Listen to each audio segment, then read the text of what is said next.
All right, Mike, this is a biggie for me. I know it's a biggie for you as It's a well. biggie for both of us.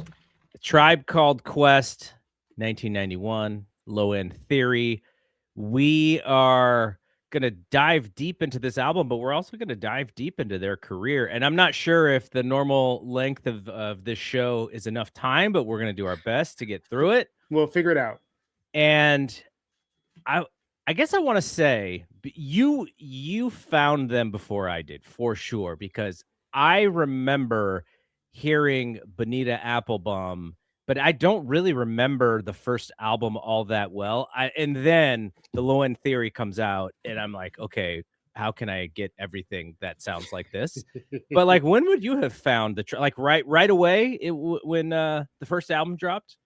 I mean, it was pretty close to when the first album dropped. Like I remember hearing Q-Tip on Buddy by De La Soul, Mm-hmm. and he's on Me, Myself, and I also, and in the video, and didn't put two and two together. I didn't know who this dude was.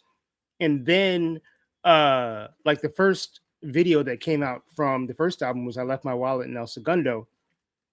And we had a video show in New York City called Video Music Box that would come on after school every day, and they would play like all the latest hip hop videos, and they used to play that video a lot. So I would say like early 1990, is kind of when I first heard of Tribe Called Quest, and I bought that tape right away.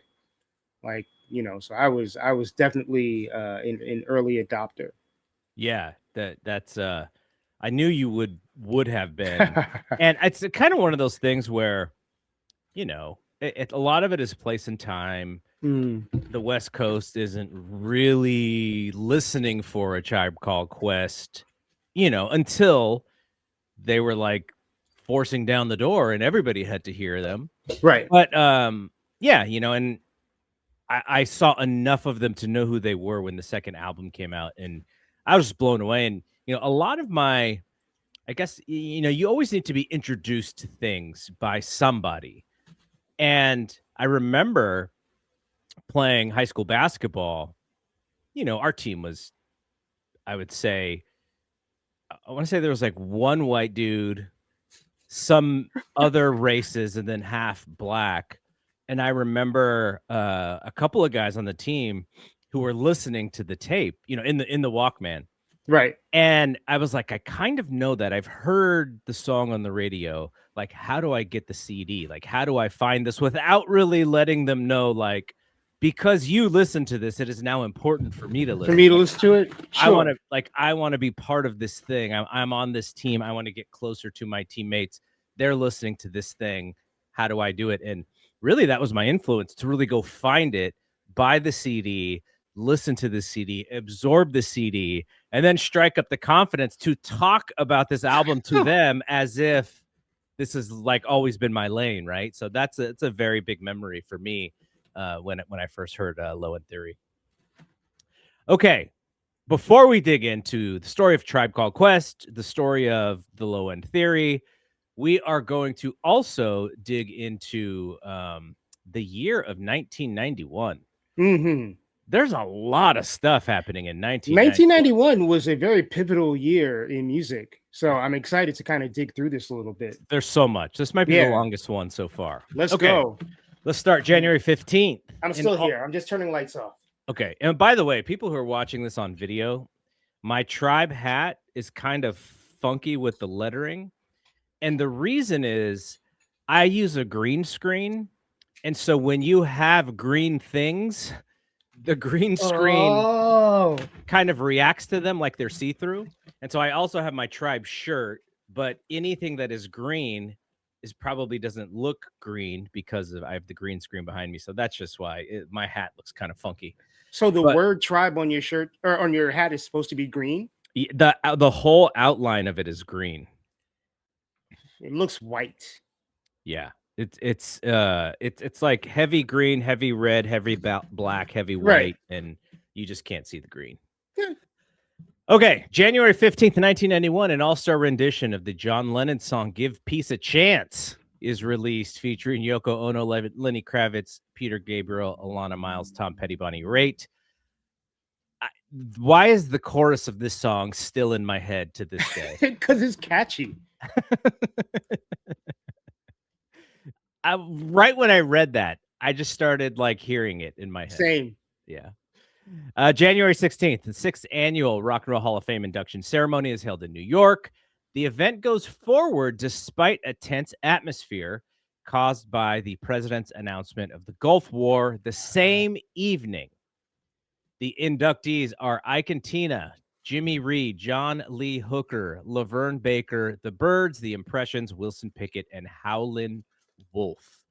The same day of the war announcement is the ceremony. Okay, January 18th through the 27th. This one is weird, and I had to ask you if you even remember this. A 9-day festival called Rock in Rio 2 is held in Rio de Janeiro, Brazil. The headliners are Aha, Prince, INXS, yeah. Guns N' Roses, The New Kids on the Block, George Michael, and Happy Monday. So I don't think I knew what that was as it was happening. There was like after the fact, I remember reading, magazine articles or whatever about it. And one of the acts on that bill was Run DMC. And they did a video for a song called Faces. And that video has, I think a part of it was shot in Rio. And I remember like Jordan is in the video. There's a bunch of people from the Rock in Rio show in the video. And so that's really like the end, the only memory I have of that. And the only other thing I know about that festival or whatever is that apparently is where George Michael met like his first boyfriend or something like that. Oh, wow. Yeah. There you go. January 19th, Janet Jackson with the 7th single from Rhythm Nation, Love Will Never Do Without You, becomes the only artist to have 7 singles from the same album chart in the top 5. Indeed. Look at Janet. Still a record to this day, I think. February 20th, the 33rd annual Grammy Awards are presented in New York, hosted by Gary Shandling. Quincy Jones's Back on the Block wins Album of the Year. Phil Collins' Another Day in Paradise wins Record of the Year. Bette Midler's From a Distance wins Song of the Year. Mariah Carey wins Best New Artist. March 1st, Nielsen SoundScan begins tracking sales data for... Big deal. Explain that a little bit. So prior to SoundScan, when the Billboard charts were tabulated, basically Billboard would call record stores and record stores would basically tell you what their top 10 or top 20 sellers were. It wasn't scientific. Lots of times people were going off of memory, depended on which like sales clerk or whoever you got that day. And a lot of times record companies would influence people at the record stores to like run some numbers up, run some numbers down, like whatever. And I remember when I was working at Tower Records, we had our singles buyer. His name was Eddie Vega. And I remember the first time I went to Eddie's apartment, he had all these like gold and platinum records on his wall. And it's not like this dude was making a lot of money. This was a dude living in like the South Bronx, in 90s New York. And I was like, oh, how did you get all of these plaques? And he was like, well, when Billboard called and asked for like the top 20 singles or whatever of the week, before that, Columbia or whatever record label would call me and they'd be like, hey, if you take this, and I'm just making up people here, like Mariah Carey or CNC Music Factory record, and you tell them that it was like number 1 and number 2, and it sold this amount of records, at a certain point, we will give you a plaque for that record. So it was very much, it wasn't exactly payola, but it was kind of payola-ish. And SoundScan made it so that the numbers were accurate. So anytime a barcode was scanned at a record store, that number went into like a global system and it was tabulated by SoundScan. So the Billboard charts became way more accurate. There you go. Okay, so March 11th, Janet Jackson signs a $30 million contract with Virgin Records, making her the highest paid female recording artist ever. Now, this is where it gets weird because only about a week and a half later, Michael signs a contract with Sony But the number that I'm seeing is for $1 billion. So it must have been for like lifetime stuff. I don't think it was $1 billion deal. I mean, I think obviously, first of all, obviously Michael and Janet had conversations about that beforehand. Mike was like, Janet, I'll let you have the shine for a week, and then I'm gonna come in and obliterate you. But it wasn't $1 billion deal. Because imagine, Mike died in debt. Imagine Yeah. how much debt he really would have been in had Sony advanced him like $1 billion, Yeah. Whatever. But I'm sure it was a huge, huge deal. Okay. Where are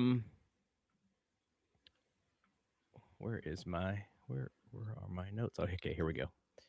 So then in the same day, March 20th, Eric Clapton's 4-year-old son Connor dies after falling 49 stories from a New York City apartment window, which inspires Clapton to write Tears in Heaven. Which I believe, on a serious note, is the reason why all of us in New York are now required to have window guards on our apartment windows. Really? I think that's part of the reason. Wow, I didn't know that. Yeah. March 27th, New Kids on the Block star Donnie Wahlberg is arrested in Louisville, Kentucky for allegedly setting his hotel room on fire. What was Donnie doing? I don't know, man. Was he get Donnie on the show? Ask him to talk about this. Was he like smoking or something? Who the hell knows? May 10th, Truth or Dare, a documentary chronicling singer Madonna's 1990 Blonde Ambition tour is released to theaters. We've been thinking about how to have a discussion about Madonna. And I was like, what if we kind of go a little left and make it about one of her movies and then use that to kind of discuss her career? I mentioned Desperately Seeking Susan. This Truth or Dare might be an interesting one too, to kind of like just be the jump off to the Madonna conversation. At least Truth or Dare is more about her music, and it's not just like a movie she's in as an actress. She also does have a new album coming out, so what is a 2026 Madonna album going to sound like? Probably not good. I know she has a song with Sabrina Carpenter, so oh god, yeah. Is it called Mom and Grandma?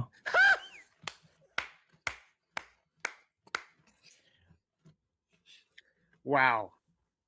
Or I guess grandma and granddaughter, right? Sabrina's like young. Yeah, I would assume that there's probably 40 years of age difference between Madonna and Sabrina Carpenter. Yeah, I see Madonna's her face is very interesting looking these days. And like I that is not even me like trying to make fun of her. It's just kind of pointing out what the expectation is for someone like Madonna to look like. Right. For a woman her age, yeah. I think you're supposed to look a certain way. And, she's clearly had some work done. But by the same token, she's also, I think, been incredibly health conscious. Madonna was working out before it became cool for like musicians to have 6-packs and shit like that. Have you, when's the last time you saw A League of Their Own? In the 90s. Madonna is a powerhouse in that movie. And you know what? She is like, no shade. She is legit a good actress. Mm-hmm. And she's like, all of the kind of the things like, I'm not sure Madonna was necessarily like model attractive, like the way that people would perceive attractiveness. Like she had a distinct look to her. She had a very sexy appeal and charm to her. But in that movie, that like might be the perfect version of Madonna, like everything hitting at the same time. She's so good in that movie. Yeah, I don't know that there was ever a moment when Madonna was like hot. But Madonna's always been very sexy and aware of her sexiness. And I think, when someone is sort of in control of their sexuality like that, it makes them more attractive. It's like a confidence thing. She got Big Daddy Kane to pose damn near butt naked. Damn near butt ass naked in the book. All right, May 10th. No, I did that one. May 25th. The Billboard 200 album charts start incorporating electronically monitor sales data provided by Nielsen SoundScan. Yeah. So there's a change. July 2nd, during the Use Your Illusion tour, Axl Rose assaults a member of the audience watching the show on camera after security fails to respond to the singer's orders to confiscate the camera. After the attack, Rose angrily says, "Thanks to lame-ass security, I'm going home," and storms off the stage. Was this a video camera or a point-and-shoot camera? I'm not sure. Because he would not foresee the future where every concert has people on their A phones million taking cameras. videos. Yeah, seriously. If he'd only known. I guess the only person who can actually figure this one out is Dave Chappelle. He had people put their cameras away before the show starts. Prince used to do that too. August 27th, Dr. Dre pleads no contest to charges that he beat up a woman at a West Hollywood nightclub and is sentenced to 24 months probation. I think that might have been, that was D Barnes. Is that D Barnes? I think that was D Barnes. Okay. Yeah. Why didn't it say D Barnes then when I looked it up? It's not like she's a nobody. Right. September 10th, Nirvana releases the single for Smells Like Teen Spirit. September 17th, Guns N' Roses released their first full-length follow-up to their debut album, Appetite for Destruction, in the form of the double album Use Your Illusion 1 and Use Your Illusion 2. Both go on to sell a combined excess of 1.3 million in the first week of sales in the U.S. alone. Do you remember that? Yeah, I mean, it was a big deal because, I mean, people weren't really releasing double albums like that of brand new material, and they didn't release like a double CD. They released two separate CDs. Mm-hmm. So, you know, you were paying $15.99 twice, or you bought one or the other or whichever. But yeah, I mean, you know, Guns N' Roses was the biggest rock band out, and it was, you know, a very big deal, even for someone who, you know, I didn't really listen to that type of music very much at the time. But it was definitely like very newsworthy. And then in a week later, September 24th, retrospectively considered by critics to be a seminal date in music history, Nevermind, Nirvana's sophomore album, The Low End Theory, Tribe Called Quest sophomore album, Blood Sugar Sex Magic, Red Hot Chili Peppers, and the fourth album from the Pixies, all released on the same day. So a big day in music releases there. It's a big release day.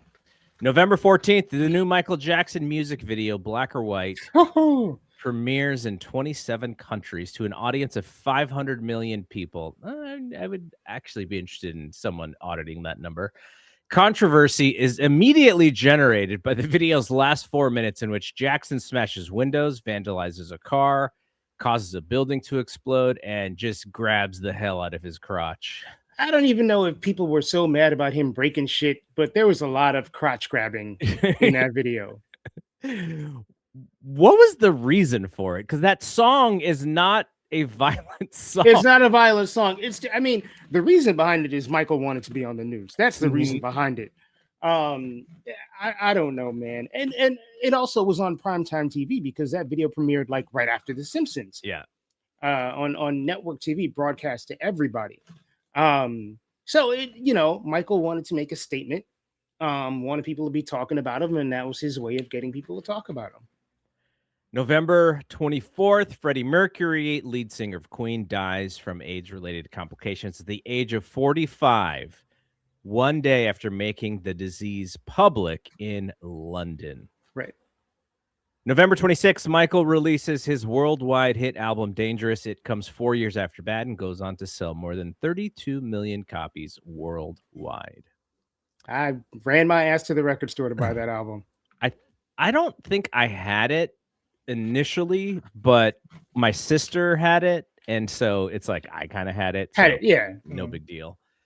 November 30th, following the steps of the Billboard 200, the Billboard Hot 100 also begins a new era by incorporating and merging electronically measured sales and airplay data from SoundScan and BDS, respectively. So the charts are changed. essentially. Forever. All right, let's talk about A Tribe Called Quest. Yes.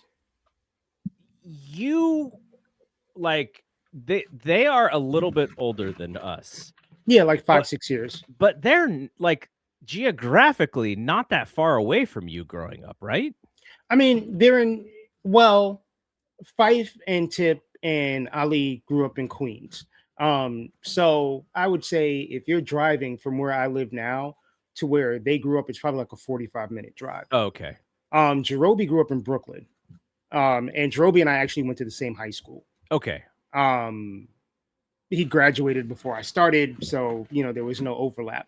But yeah, I mean, New York City's New York City. So yeah, they didn't grow up all together that far from me. And actually, Linden Boulevard, which Q-Tip talks about in Check the Rhyme, stretches from Brooklyn into Queens. And I grew up like right off Linden Boulevard in Brooklyn, on the Brooklyn side, and he lived, near Linden Boulevard on the Queens side.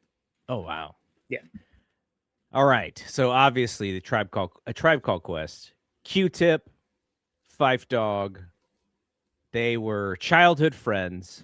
And I rewatched the Michael Rapaport documentary because it's just like it's the one piece of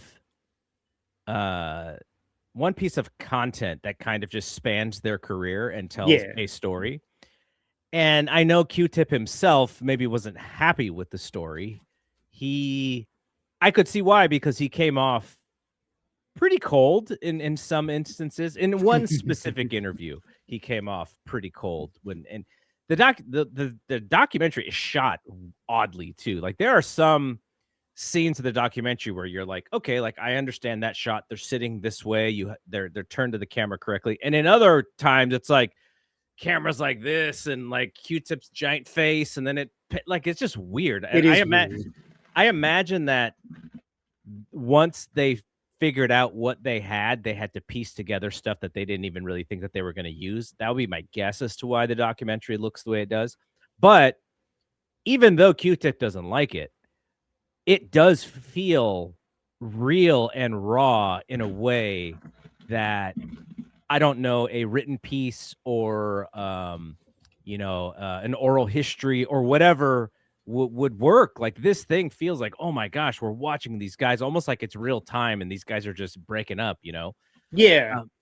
So I was just like, I had to rewatch it to kind of go through it again. And I knew I was going to get like, I was going to feel bad and I was going to get sad watching these guys who are lifelong friends just, bicker like brothers and unable to see each other's side of the situation. And just like, there's that moment where is it Mazio from De La who is screaming like, no, like when they're starting to kind of like push each other? He's like, no. I don't remember who it was. Yeah. It's been a while since I've seen the movie. But I watched that movie in the theater. Yeah, me too. And I do remember coming out of that movie feeling like, man, Tip is kind of an asshole. He's like snobby and standoffish in certain elements. There are other parts where he's really charming and really like, but you could tell that one day that he shot that interview, he was feeling some sort of way. Yeah. Maybe he thought Vibrant Thing was really going to blow him up.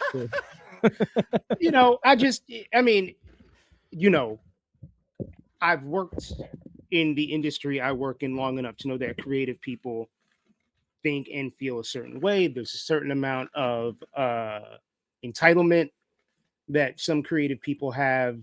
And this is an interesting relationship, right? It's a relationship that started out as like childhood friends. Yeah. And then, Tip kind of brings Phife along for the ride for his music career. There's the infamous quote where Phife was like, I'm not trying to be Tito, no disrespect to Tito. Oh yeah, he's Diana Ross. Am I supposed to be Florence Ballard? Yeah.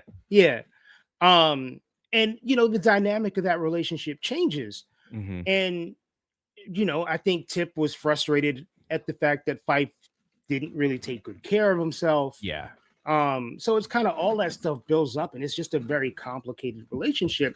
And what that movie did really well, and I'm not going to say a lot of good things about Michael Rapaport because he has not proven himself to be like a great human being, is that he captured the dynamic of that relationship really, really well. And it's just, the bottom line is that two people who have shared all of this together are going to have a very complicated dynamic. And Q-Tip probably didn't like that movie so much because it was real. Yes.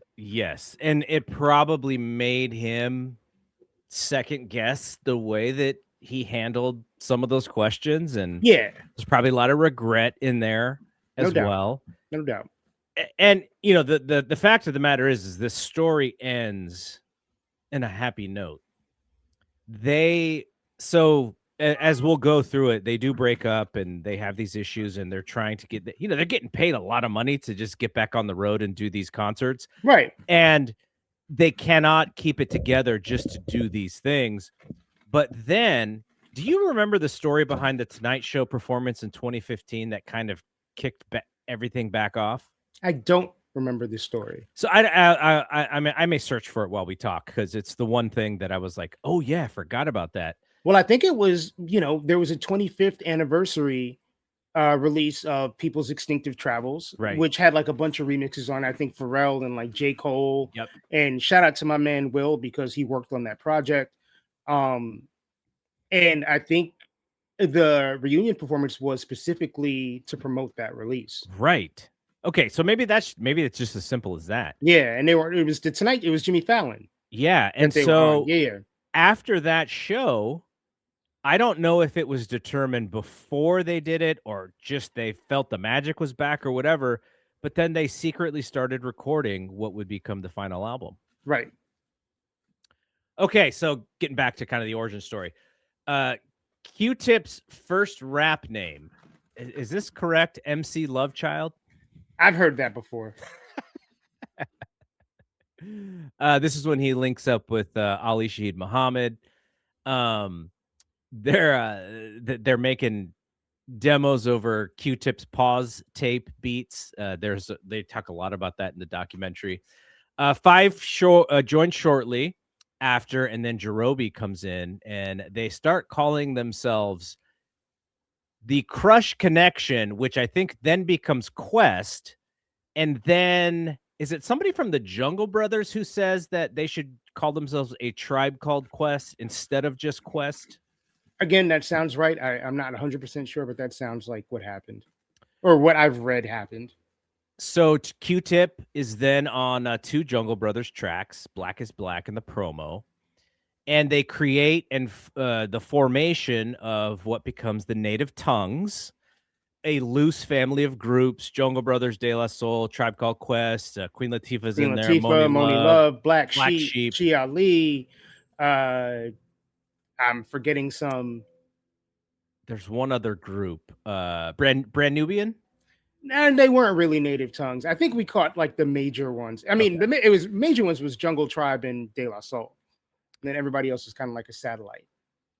And then by early '89, they sign a demo deal with Geffen, and they get passed over. Geffen decides not to sign them, but they're still kind of hot out there as like the next big thing. And they go with Jive Records. And then Jive gives them a little bit of the creative freedom that they're looking for, which then creates the 1990s debut, People's Instinctive Travels and the Paths of Rhythm. I wonder what the marketing team felt about that album title. Like, how do you sell that title? It wouldn't work in 2026 because you can't hashtag that shit. Yes, exactly. Or maybe it becomes PITATPOR. I don't know about that. I mean, it fits, right? But yeah, 2026 marketers would not know what to do with that. And thank goodness that they signed with Jive because Geffen did not have a history with hip hop. Mm-hmm. And the first rap act that they actually did end up signing turned out to be the Roots.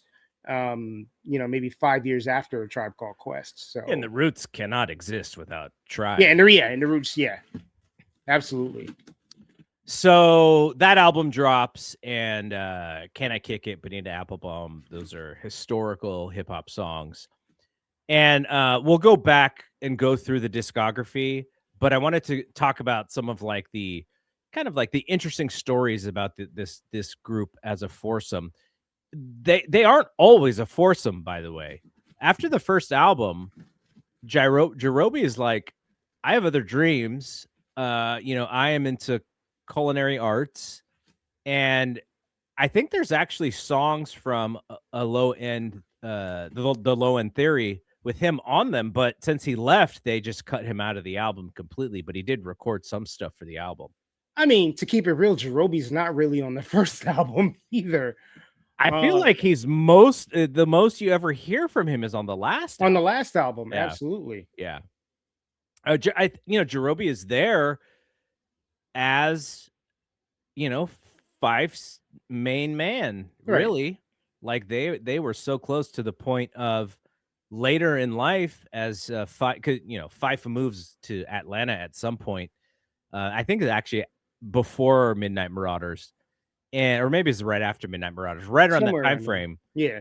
And he's got his diabetes, which we'll talk about. And I think Jerobi just sees him struggling at some point and just goes to live with him to try and set him up, feed him correctly, watch his diet. And like, that's how close that those dudes were. Right. So Fife's diabetes,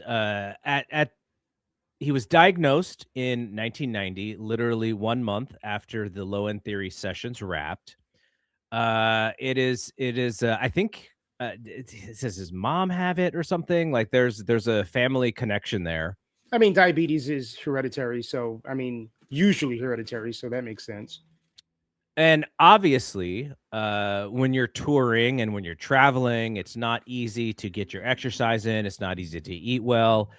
It is really a bad life to have diabetes. Right. And he just continued to get worse.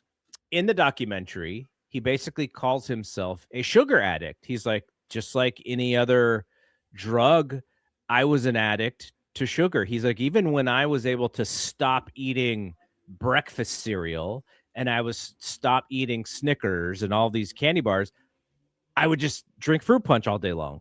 Right. And like, that's a real thing. And he even mentions in the song, in the documentary where I forget the song where he calls himself the funky diabetic. And he said he kind of regretted it a little bit because people would basically check up on him and be like, how's the diabetes? How's your blood sugar? Yeah. And I'm sure he wanted to promote that everything was going good, but obviously he was struggling with it pretty much for the rest of his life. Right. Yeah. I mean, look, I have type 2 diabetes. It is not an easy thing to deal with. And, when you get diagnosed as an adult, and you're used to eating certain foods up to a certain point, like to just stop cold turkey eating those foods or even to regulate it, it's a very difficult thing to do. Yeah. Like diabetes basically tells you to like rip your life up and like do it different. Same with, most other chronic illnesses. Mm-hmm. And, there's also an unfairness to other people around you being able to eat whatever they want and you can't eat what you want. And, I'm certain that the way he grew up and, Fife's parents are from Trinidad. My parents are also from the Caribbean. Like Caribbean food is carb heavy. Mm-hmm. And also, like, there have been tremendous strides in the way that diabetes is managed, even in the last 10 years since Fife passed away. GLP-1s didn't exist 10 years ago. Gosh, it's been 10 years. You just 2016. Yeah. Damn. So, it's kind of crazy that, the proliferation of, keto diets, Mm-hmm. carb-free, low-carb stuff, sugar-free stuff that tastes kind of the way that regular food tastes, like all this stuff is still fairly new. So, had he been diagnosed in 2010 or 2020 instead of 1990, I'm sure that his life would have been elongated. Yeah. Because the options were just, the options is just greater now. Yeah, absolutely. So this kind of creates a little bit of a kind of maybe even the beginning of the rift between Q-Tip and Phife, because I think by the second album, the one that we're going to talk about, Phife wanted a bigger role, and Q-Tip, and this is so interesting in the way that both of these guys are, at least portrayed, and from things I've read and watched. Q-Tip is, even though he is the abstract, he is very structured in Very how disciplined. how this group works. Yeah. This is how it has to work. And I'm sure he felt that he had a lot of responsibility to make sure that this thing continued for him and his guys. And Phife seemed to be a little bit more like, yeah, I'm an hour late. Sorry, guys. Oh, I was supposed to have bars for this. My bad. Let me go sharpen them up. Let me go, that kind of thing. Right. And to someone like Q-Tip, who's like, I told you like 100 times that this is this, and this, you could see how the frustration could build on both guys, right? Right. I mean, it's like a Felix and Oscar relationship, right? Like, Tip is obviously like a disciplined dude. It's definitely all about the art of it. And you can tell that difference between the first and the second album. The first album is basically a Q-Tip solo album. Yeah. Phife is barely on it. Even the production, it was revealed like retroactively that Tip did most of Tribe's production. Mhm. Like, you were made to believe that it was Ali Shaheed Muhammad because he was the DJ, but Tip was really early on pretty much the sole creative person behind the Tribe Called Quest. Yeah. And I think the big revelation about the low end theory was like, oh shit, this other dude is nice. Mhm. And it was, like Phife, his coming out party as an MC. And it's just like a whole bunch of like dynamic shifts that happen over the course of time. So then you add Fife's illness, and to Q-Tip, it's like, okay, you are young. I know this group means a lot to you. You're going to take care of yourself, not only for you, but for us, because we have just caught a wave. Right. And we are about to explode. And it's going to be all of us. And it was hard on Phife. He's a young man, right? He's still a teenager at this point, I think. Maybe getting closer to 20. But for Phife to have the responsibility of this diagnosis, and now his group members rely on him because he's just blown up on a low end theory. And so you could see a lot of the pieces of why their relationship started to fray. Right. So we mentioned Jarobi leaving. As we've talked about historically on this show, when we talk about groups, TLC having to split the money, and you would think that they'd all be millionaires, and they weren't, because if you've explained on the TLC episode, go back to listen to that TLC episode if you want to hear Mike explain the music business when it comes to groups.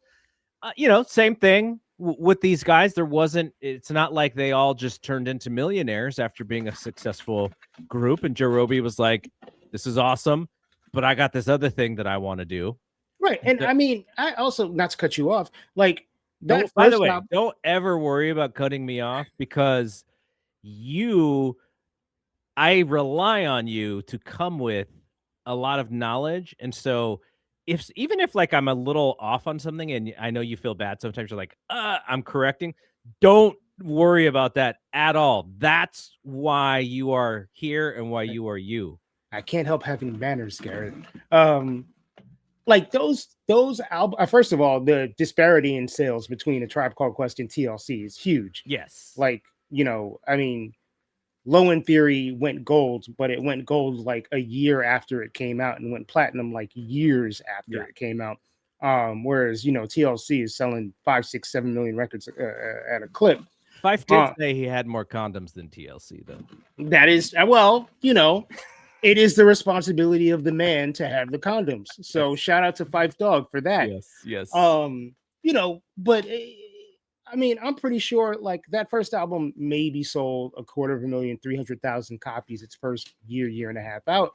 You know, show money is coming in, whatever. And Jerome's like, man, I am the lesser fourth Yeah. of this group. Like, I'm probably broke as hell. Like, going to culinary school is probably like the move for me. Yeah. Um, you know, so he probably made the right decision. Yes, I think so too. Yeah. So Phife moves to Atlanta after the Midnight Marauders album. I think Q-Tip probably believes it was a chemistry thing, you know, with him being so far away. I think it was Chris Lighty in the documentary was saying how it probably shouldn't have mattered because you just fly back and you record. But, you know, Q-Tip admitted, like, yeah, I just like all of us together like that. So, you know, that's a little bit of a power trip or a control trip there. Right. You know, and you could understand from Fife's perspective, why did he want to get away? He wants to start a life maybe with his lady, and Atlanta's a Right. better place for him, Right. possibly.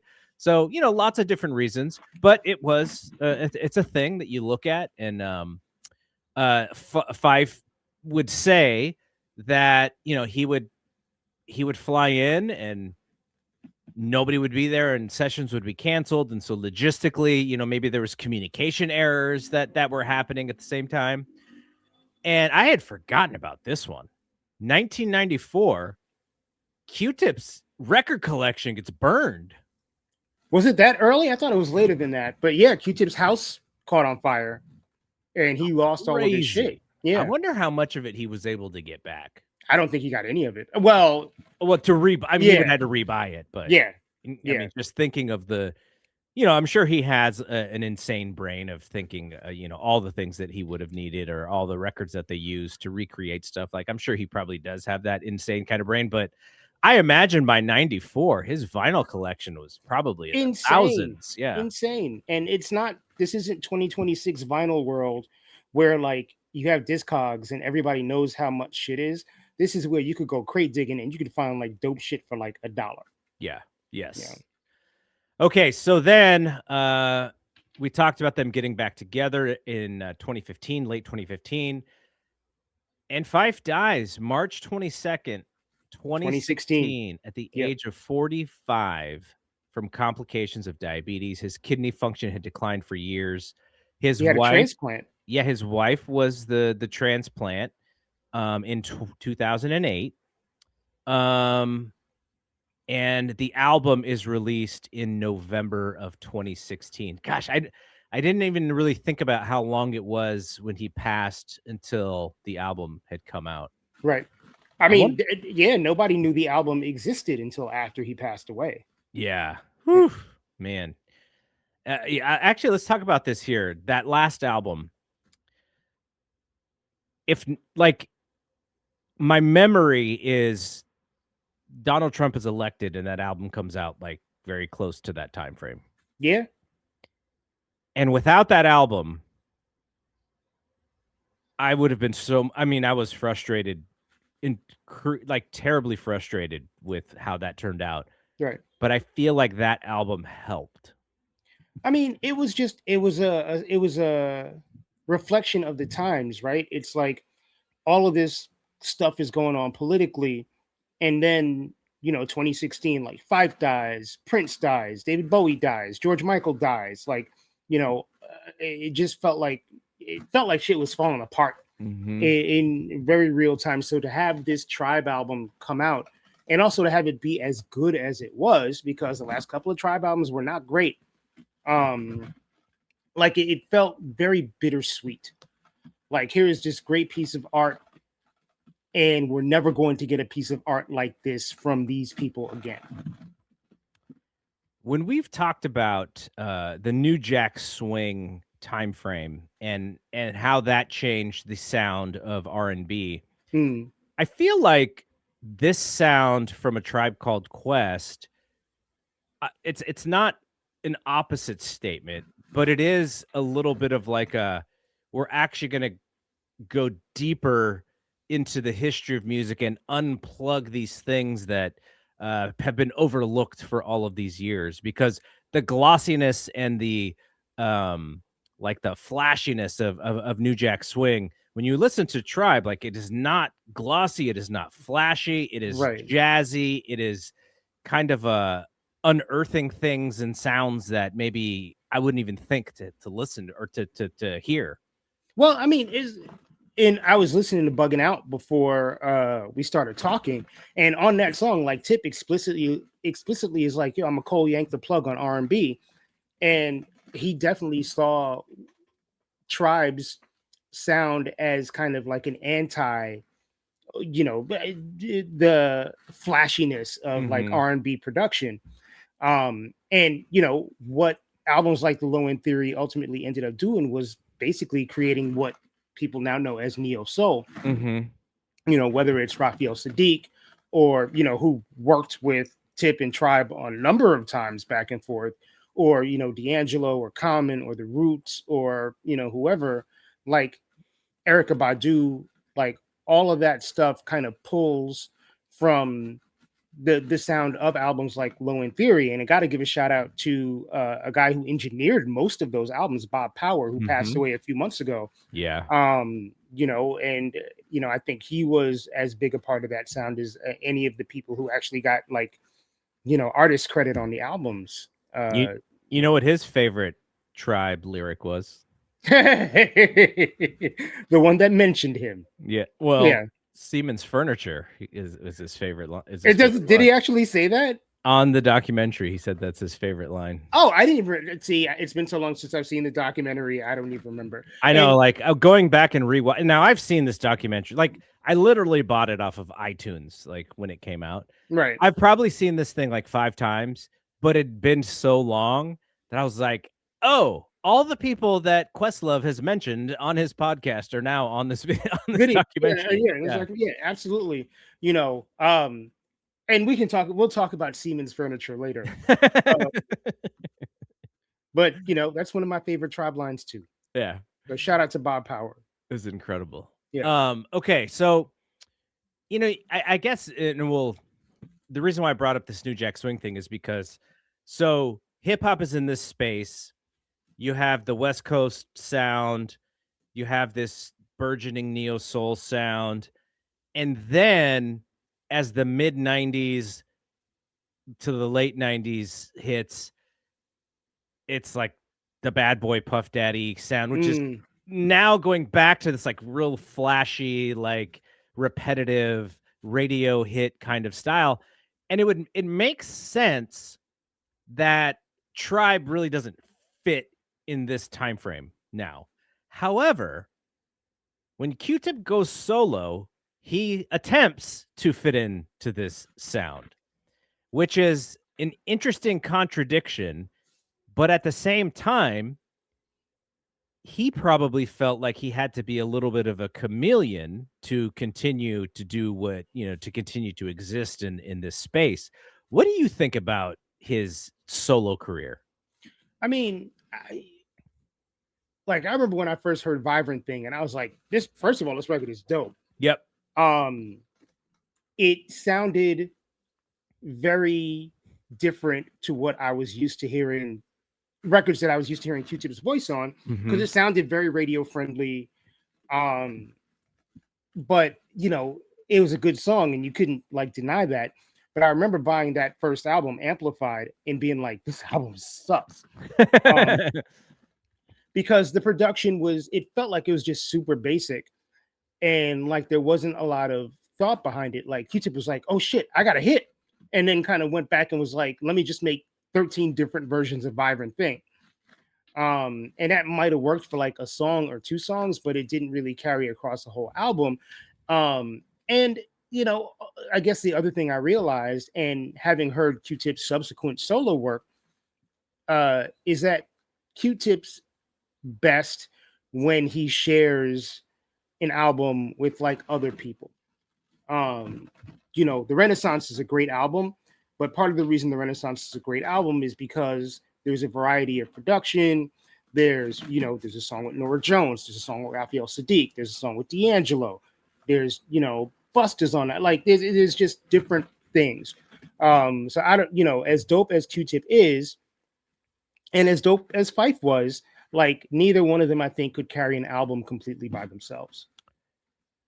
If you listen to the latest or their last album, the Mhm. second half, less of Q-Tip and more of guest stars and more Jarobi. And when I was listening to the second half of that, now the first, I think they call it disc 1 and disc 2, like when you listen to it on streaming, like who cares? Right, But the first half of that album, it is fire. And the right. second half of that album is deliberately like we're going to bring in more people here. And I do wonder how much of that is because of Fife's passing. Like you had to add stuff to at the end. But Yeah, I mean, the when I album wasn't done when he died. so when I'm listening to that album, I thought, because I just want more Q-Tip in my life. Like we talked about the LL Cool J album Right. and how he took over that thing and executive produced it, and it's like the best LL has sounded in years. And my thought was, I don't know what the hip hop version of a Quincy Jones album would be, but if you have Q-Tip executive producing like this giant project, and you bring in some of our old school favorites, and the reason I kind of thought about this is because I guess there's going to be a song on Rakim's new album with Rakim, Jay-Z, and Eminem, which is Okay. wild in 2026. All right. And I think Eminem will mind himself because of who he's recording. He's not going to be doing some stupid shit. I don't know if I'm. He better. He better. Mm, I'm just going to say he better. all right.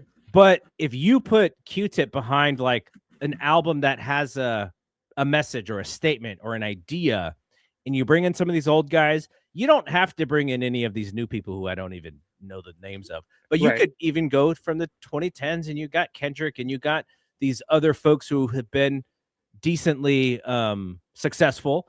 I think there's something there. I don't know if Q-Tip even wants to do anything like that, but you remember he had that Apple Music show. I've listened to every single episode of that Apple Music show, and I think there's like 200 episodes or 150 episodes or whatever, and it's just him talking over mixes Right. essentially and themes on some of them, and those were like my work. Like I would work out and just listen to Abstract Radio, and he hasn't done it in like several years, so I'm kind of bummed. I'm waiting for a third season or whatever, but Yeah. like just the idea that he has this ability to kind of aggregate and update and create themes and to do these big things because he's so smart about this stuff. I just want more of him. So Yeah. whatever it takes to have more Q-Tip, that's what I'm for. I mean, I have heard from a reliable source that Q-Tip is promising like a big 2027. I'm So in. I'm I'm not sure in. what that means, but like the last couple of things we've heard from Q-Tip, it was Tribe getting inducted into the Hall of Fame, uh, the LL album, and then he was in that Janet documentary, and I think even like came on stage with her a couple of times during her tour. I would love, like I'm kind of still formulating this as I say it. Give me a Q-Tip, Posdnuos, like the remaining Beastie Boys. Put all those cats on like one album. Bring Latifah in, That'd be awesome. and just like and these are all cats that can rap, they can sing, they can play instruments, they can do all this stuff, and just let them vibe out and have like make a creative record. Mm-hmm. You I'm know, in. I'm in. yeah. Uh, But I mean, also, I mean, I want to be respectful of the fact that Fife died. yeah. D'Angelo passed away last year, and D and Tip were mad close. Dilla passed away, like whatever. Like Tip has dealt with a lot of loss. I think in his life there was a Yeah. fire, all of this stuff. So I think part of the reason he hasn't been as prolific is because of like traumatic shit. Yeah. I definitely understand that. Hmm. But I think he also knows he also has to know that he is kind of like one of these figures in hip hop that has driven the medium forward Yeah, in ways that he probably doesn't even get recognized for. yeah, But like if you were to create like 10 most important people in hip hop, like he's got to be on or near that list. yeah. Just because of all the things that he's done. And All the things that he's done, all the people that he's even like worked with and touched. Like, here's a dude.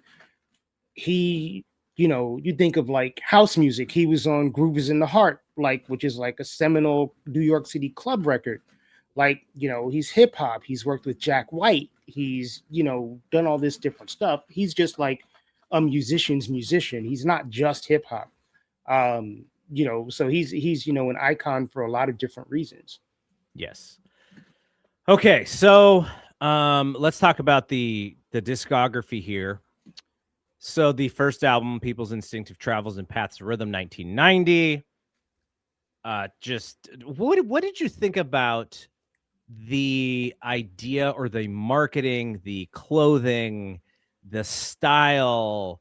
That was very left in. It was super left. I mean, they were, to me, the way I interpreted it back then is that they were kind of like picking up the torch from De La Soul. Because De La Soul was the first hip hop group that blew up by being really left, and they dressed different and they looked different. And Tip's flow was it was a little jazzier, a little bit more conversational, a little less jokey. I think De La Soul's first record, maybe leaned a little hard on the comedy part. So it just sounded a little bit more earthy. Yeah, I mean, that was my interpretation of it back then. But I mean, I dug it then. I was definitely a left little kid or teenager. I was 14 when that album came out. So I was with it. Those videos are kind of funny because they're trying to there's a little bit of choreography, and like Q-Tip is like doing it, and the other guys are kind of like, I think we're doing it. We might be doing it. This is kind of funny. Yeah. Okay, we'll skip Low End Theory for now because we're going to come back to it. Talking about it, yeah. 93, Midnight Marauders. And you and I have had this discussion over the years. What is the better album? I always lean Low End Theory. You lean Midnight Marauders. Midnight Marauders, yeah. And they're both like perfect hip hop albums. So yeah, man. I mean, I don't, it's like, can I have both? Yeah, exactly. And so the argument is really about, you're a hardcore hip hop fan or you're a hardcore Tribe fan. Which one do you prefer? Right. Probably because of that album just hitting me like a ton of bricks when it hit me. That's probably why I feel the way that I do about it. But I also love Midnight Marauders at the same time. So yeah, I think it's time and place, man. Midnight Marauders just puts me in a very specific time and place. And like you had mentioned, these two albums is where Phife is like, I'm here, guys. Like, right. I'm a big part of this. And I had this thought, and I think we've talked about this before, but who do you prefer as a rapper, Phife or Q-Tip? I mean, again, it's kind of like a can I have both? Tip, I mean, I love Q-Tip. I love Q-Tip to death. Phife has the punchlines. And Phife is just like scrappy. He's so like funny and on point, and kind of silly, and I don't know, there's just something about him that's so New York, like very, very likable. Yeah, and just very charming. Also used self-deprecation in a way to empower him. Like, yeah. he's the 5-footer, and like to him, he's like, damn right. Like, that's not a negative. Like, right. Like, I'm going to use this to empower myself. Yeah. Funky Diabetic, Short, Dark, and Handsome, like all of that stuff. The sports stuff is amazing. And, Q-Tip would be so happy right now, right? He would be so happy. He's one of the people I thought about. Yeah. When the Knicks won the title. Yeah.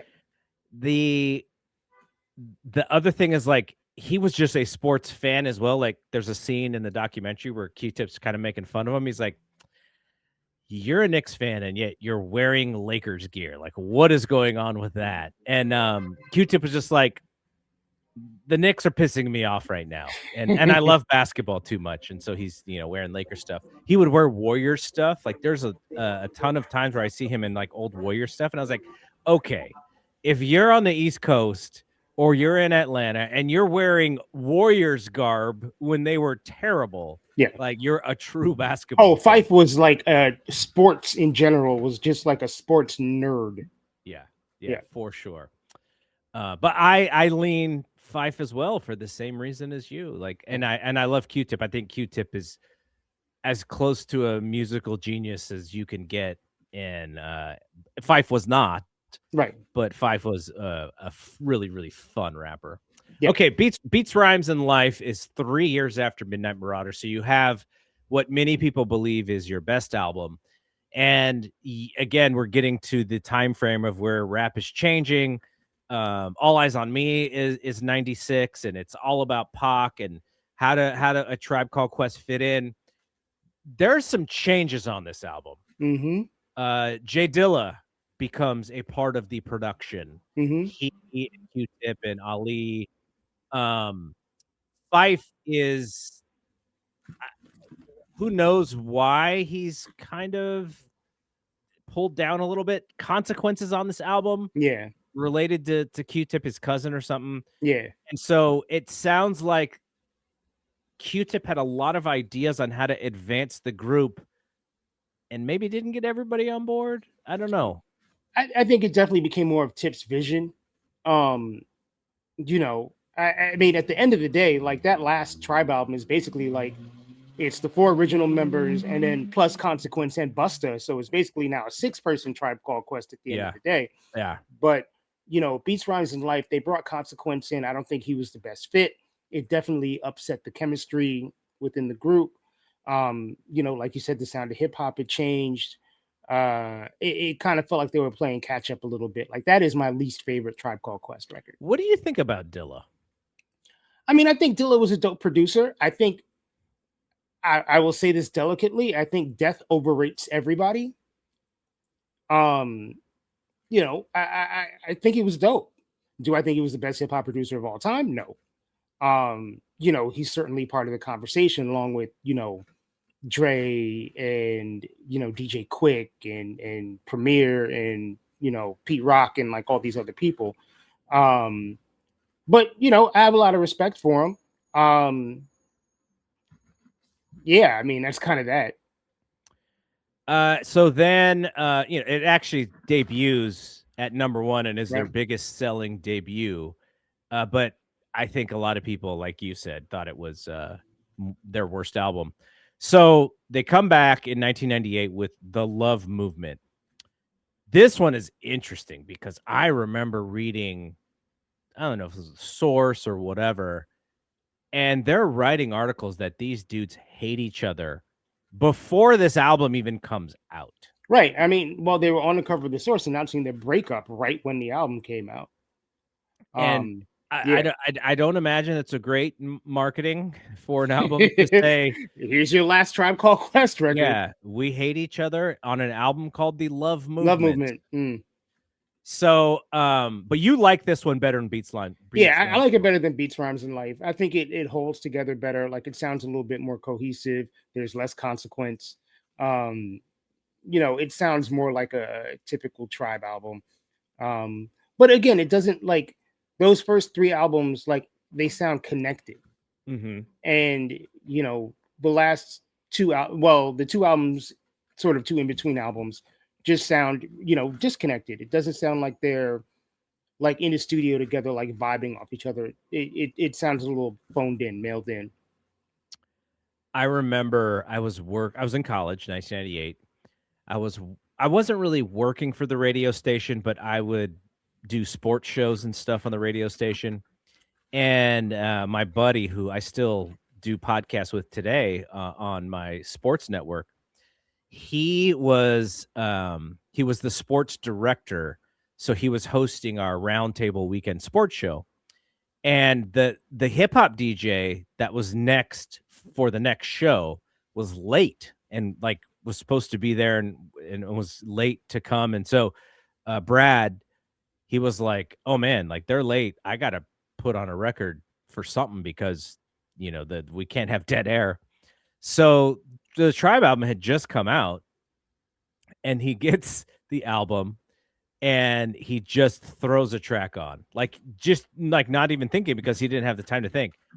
And I always joke about him with that today, because the song that he put on is "Da Booty," and I was like, of course you chose "Da Booty," of course you did. Yeah.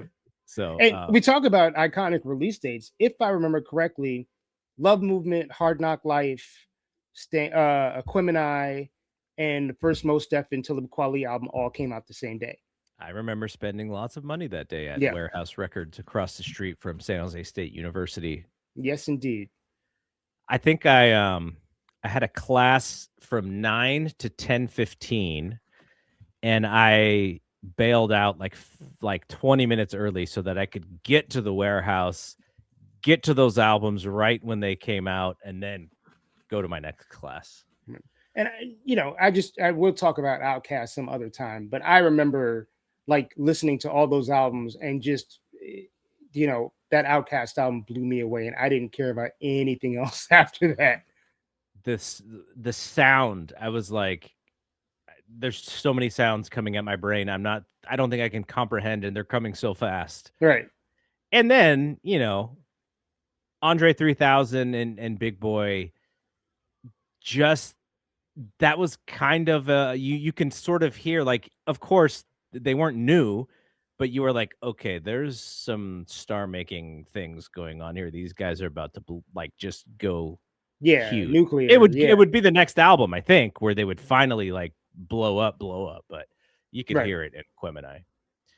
Okay. So then of course we get the last album. We got it from here. Thank you for your service. They asked Q-Tip, what does this mean? He's like, I don't know. That's just what Phife wanted to call the album. And I think it's still my favorite album of the 2010s. I mean, Kendrick and D'Angelo come close. That's my, top 3. It's definitely the most meaningful album to me. Yeah. In the 2010s. Yeah. Like that album hit me real hard, like emotionally. Yeah. It's just, whew, man. Okay. Let's get back into the Low End Theory. So it was recorded from between 90 and 91. Battery Studios in Manhattan, on a Neve 8068 mixing console that had been previously used by John Lennon. Do we think that is real, or do we think that is legend? I mean, it's probably real. John Lennon, loved New York City. Additional work done at Green Studios and Soundtrack Studios, and 2 tracks were programmed at Jazzy J's studio in the Bronx. Q-Tip handled most of the production. Ali Shaheed Muhammad co-produced and handled all the DJ work. Who is Skef Anselm? He's a dude who gets shouted out on a lot of early 1990s hip-hop records. Supposedly produced 2 of the tracks on this album. I mean, he is a producer. I'm like Googling him right now. I know of his name just because, again, I've heard him, heard his name shouted out on like Third Base Records and, all this other stuff. But yeah, I mean, he produced songs on Tribe Records, Brand Nubian, D Nice, MC Search, Heavy D. So definitely very influential in, golden age New York hip hop. Yeah, working with a lot of good people. Yeah. So Q-Tip called Ron Carter, the legendary jazz bassist who played with Miles Davis, and asked him to play upright bass on the record. He agreed on one condition. Get me no cussing on this album, man, or on when I'm doing it. And Q-Tip assured him that, this was a record about real issues and they're going to keep it clean. And so Verses from the Abstract is Ron Carter playing live bass over a Q-Tip beat. So Pete Rock supposedly created the original beat for Jazz We've Got It before Q-Tip himself kind of redid what Pete Rock had put together, and then he gives Pete Rock a credit on the shout out. I mentioned the Joe Roby thing. Yeah. So Jive Records execs doubted the album's potential, and even in that documentary, the Rapaport documentary, I forget the exec's name, but he was like, after the first album, we wondered if this wasn't going to be a great follow-up, and he's like, yeah, we were 100% absolutely wrong. Okay, do you have a favorite song on this album? And we may be giving away a little bit of the top five, but I'm okay with that because they're two different episodes. But just you can at least lean me towards, kind of what are your favorite tracks on this album? I mean, all of the singles are great. So Check the Rhyme, Bugging Out. We got Jazz. I mean, Scenario is just an iconic song. Everything is Fair is a great song. There's not a bad song on the album. Yeah, because we're gonna get to the no skips rating, and I don't know that there is a song. There is not a skippable song on Low End Theory or Midnight Marauders for that matter.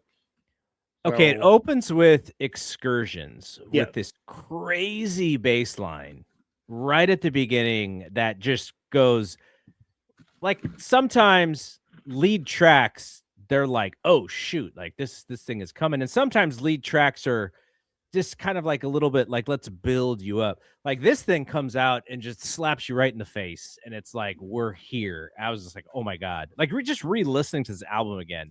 I was like, man, I forgot how hot this album starts. Yeah, man. It's like consistently dope. It's not like it's not doing like I'm trying to think of a good example of an album that like starts off real hot and then kind of like slides downward, but it's just like it's even throughout.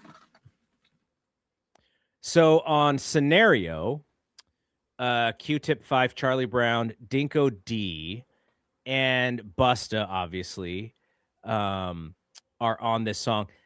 Does Charlie Brown like pass away soon thereafter? No. So all the leaders of the New School guys are still alive. Okay. So, but somebody does pass away, or is it on the remix? It's on the remix. The first dude on the remix is Kid Hood, who I think passed away before the remix even came out. Damn. Because at the beginning of it, Busta's like, there's 5 MCs who were here in the physical and one who's here in the spiritual, and then Kid Hood starts the record off. So, yeah. Do you think when Busta decided to go rah with the Dungeon Dragon, do you think he knew that was going to be like the most memorable part of this song? Maybe, maybe not. But I mean that song is responsible for the career of Busta Rhymes. Yep. Because he did that.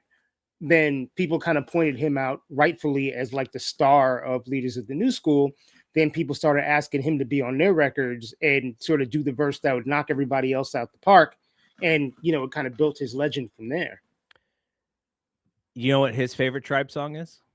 Busta's favorite Tribe song? Yeah. I'm not sure. What is it? In the doc, he named 2, but I think Lyrics to Go, he said, makes him cry. Okay. All right. Okay. We do this Grammys Redux segment. Tribe and the Grammys, not really friends, man. Yeah. Tip has beef, rightfully.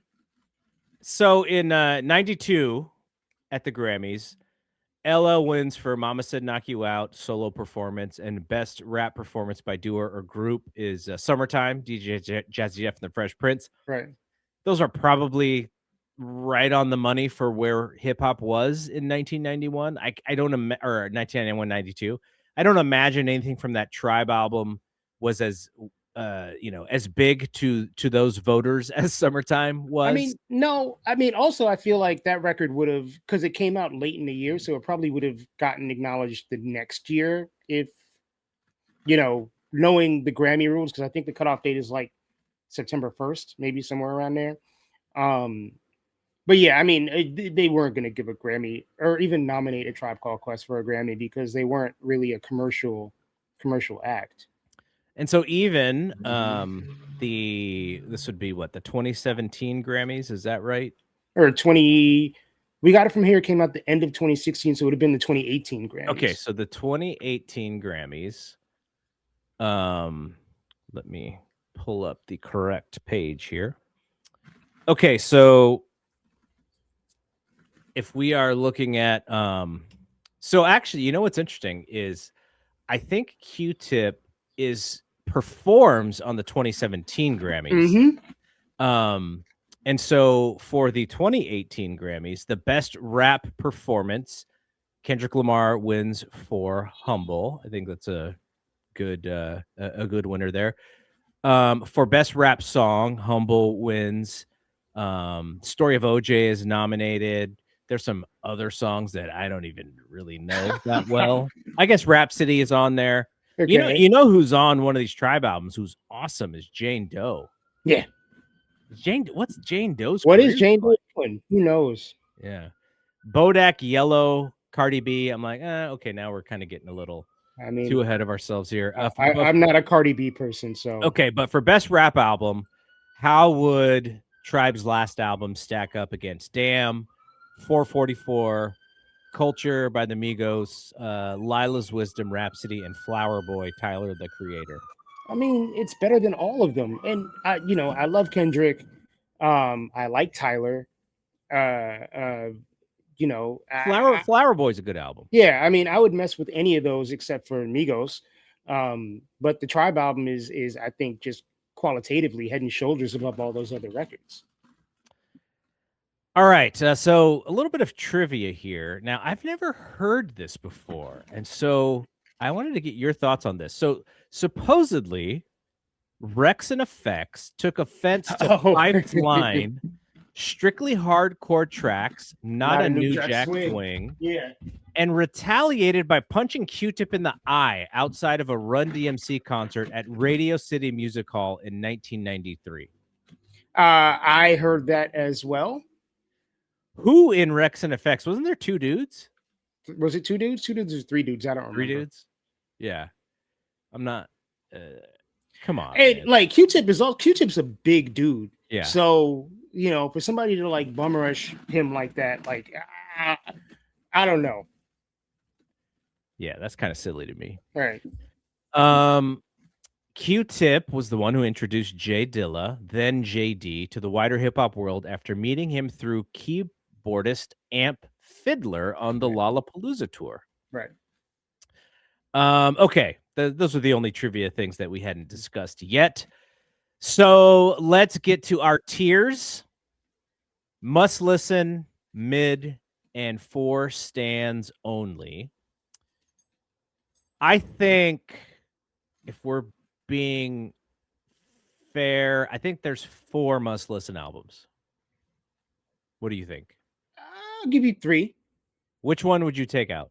Probably take out the first album. Okay. First album is upper mid. Okay. So Low End Theory, Midnight Marauders, we got it from here, are your must listens. In your mid section, People's Instinctive Travels and Love Movement. Upper mid and lower mid. So Beats, Rhymes, and Life is 4 stands only. I will say this might just be because of my dislike for most hip hop these days. I listened to Beats, Rhymes, and Life, and I was like, yeah, for a Tribe Called Quest album, it doesn't match. But if you told me that this was not a Tribe Called Quest and it was some upcoming group in the year 2026, I'd rock with this album. I would love this. Yeah, I mean, to say an album is like not a great Tribe Called Quest album means it's a good album for like 75% of other hip hop artists. Right. It was a letdown, and I think that the fact that it was a letdown like colors my perception of it a little bit. Right. But even now, if a song from that album comes up on like random on shuffle, I'll probably listen to it. Yeah, me too. Yeah. Okay, no skips rating. I'm a 10, man. It's a 10. Low End Theory and Midnight Marauders are both 10s. Yeah, it's a 10.